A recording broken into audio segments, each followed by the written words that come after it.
1971 সালে তিনি বাংলাদেশকে স্বাধীন করার জন্য অস্ত্র হাতে নিয়ে এই দেশের এই ভূখণ্ডের মানুষের যারা শত্রু তাদের সাথে জিহাদ করে লড়াই করে এই দেশকে পবিত্র যারা করেছে, স্বাধীন যারা করেছে, যে বীর মুক্তিযোদ্ধাদের অন্যতম হলো ফজলুর রহমান সাহেব।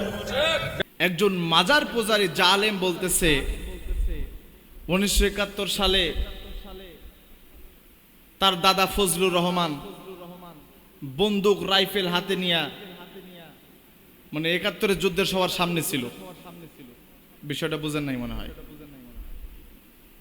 মানে আরেকটু হলে বলতো যে ফজলুর রহমান মরে গেছিল, আবার জীবিত হয়েছে। মানে দেশটা বলে পবিত্র করে ফেলছে। 1971 সালে দেশ পবিত্র করে ফেলেছে, শহীদ হয়েছে এই ফজলুর রহমান। কি পরিমাণ গ্যাস, কি পরিমাণ ভাওতাবাজি কথাবার্তা একজন মঞ্চে উঠে আলেম নামে জালেম এই কথা বলতে পারে।